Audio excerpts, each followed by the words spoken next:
Avant de commencer, merci de bien vouloir vous abonner, de laisser un j'aime, un commentaire, et bien sûr de partager la vidéo. Hannibal est surpris lorsque Manuela leur annonce qu'elle va se marier avec Martin. Martin lui confirme que c'est bien vrai. Les parents de Manuela sont très heureux. Il les félicite. Jimmy arrive chez Virginia avec sa valise, celle-ci lui qu'il n'avait pas à le faire, elle aurait envoyé quelqu'un récupérer ses affaires. Jimmy lui dit qu'il tenait à le faire lui-même, il s'excuse également de la façon dont il lui a crié dessus l'autre fois. Virginia lui dit comprendre et l'invite à parler plus calmement. Virginia raconte à Jimmy que son père est très malade. Jimmy compatit, il lui demande ensuite s'il l'a nommé à la tête du conglomérat. Virginia, gênée, répond par l'affirmative. Elle le remercie ensuite pour tout ce qu'il a fait pour sa sœur. Jimmy répond que c'est normal. Après un moment de silence gênant, Jimmy décide de s'en aller. Virginia répond que c'est mieux ainsi. Jimmy ajoute que c'est bien qu'ils ont pu parler, ainsi, ils ne se quittent pas en mauvais termes. Il s'en va. Topo se rend dans une église. Il est suivi par un homme. Il s'en rend compte quelques minutes plus tard et fait semblant de n'avoir rien vu. Sans attirer l'attention de l'homme qui le suit du regard, il se dirige lentement vers la pièce de confession. L'homme qui le suit n'y voit que du feu, mais Diablo attend déjà Topo à l'intérieur. Celui-ci lui confie que l'homme qu'il a remarqué devant chez lui le suit toujours. Ils sont donc maintenant convaincus qu'il s'agit d'un policier. Diablo avoue à Topo que les choses ne peuvent plus durer ainsi. En plus, il se sent honteux d'abuser de la gentillesse de Lucas.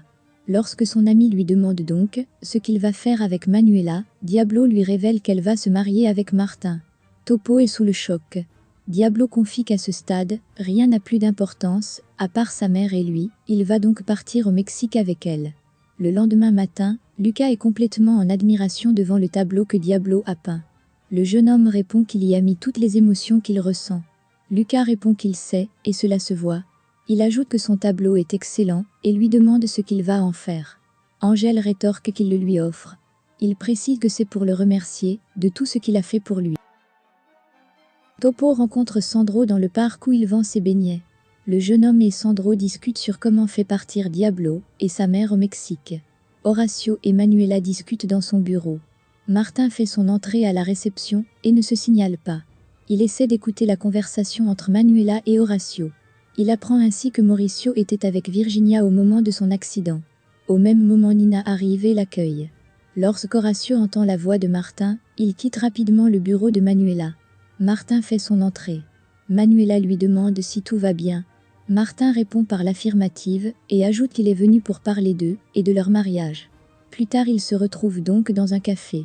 Martin lui déclare qu'après le mariage, si elle veut continuer à vivre dans son appartement, pour rester proche de sa sœur et Horacio, il n'y a pas de souci pour lui. Manuela répond qu'il n'y a pas de problème, elle va aller vivre dans son appartement à lui. Martin est d'accord, mais il lui répond que son appartement est très masculin. Manuela rigole et répond que cela ne la dérange pas. Il poursuit en parlant de la lune de miel. Il révèle qu'il en aurait voulu une, mais comme Hannibal est malade, ce n'est pas le bon moment. Toutefois, il lui déclare que si elle y tient, ils peuvent le faire. Manuela répond que ça ira, ils ont tout le temps pour faire ce voyage. Martin est d'accord avec elle. Une fois à l'extérieur, Manuela dit au revoir à Martin, car elle doit aller travailler. Une fois qu'elle a le dos tourné, Martin appelle immédiatement Mauricio et lui déclare qu'ils doivent se voir urgemment. Celui-ci veut savoir s'il est arrivé quelque chose. Martin répond par la négative, mais révèle qu'il veut lui parler de Virginia. Perla et Sandro promènent Junior. La jeune fille est désormais au courant de toute l'histoire de Diablo. Elle est triste pour lui et essaie de proposer des solutions à son père. Mais hélas, elle s'avère tout inapplicable.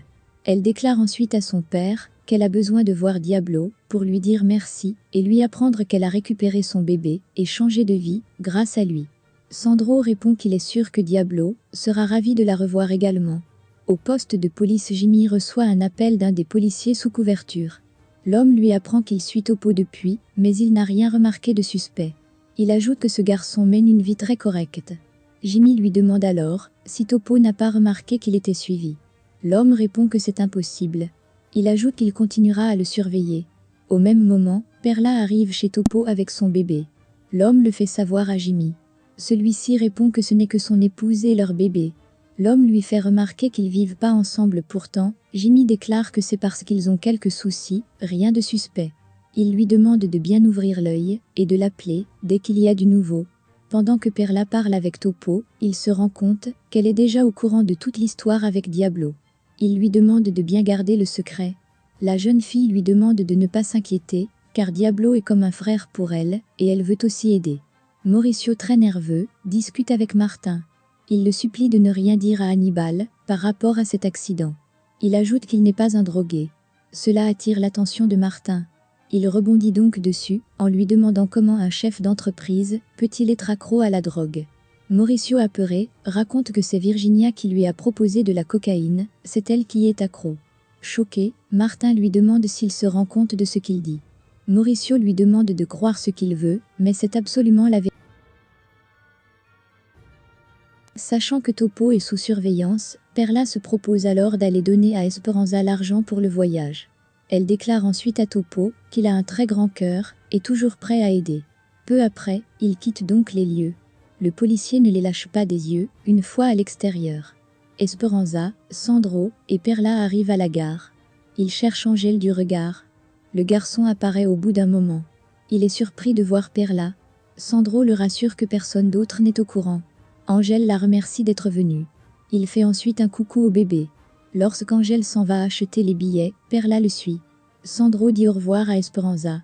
Il lui attrape les mains et lui déclare que s'il pouvait remonter le temps, il ne se serait jamais mis avec Suzy. Esperanza, étonnée, veut savoir ce que cela signifie. Sandro lui déclare alors son amour, depuis des années. De leur côté, Perla remercie Diablo pour tout. Le garçon dit être fier d'elle, pour les changements qu'elle a opérés dans sa vie. Perla s'excuse ensuite de s'être mal comportée avec lui. Angèle rigole et lui dit qu'elle n'a rien à se faire pardonner, car il la comprend. Il ajoute que lorsqu'on a le cœur brisé, ce n'est jamais facile de s'en remettre.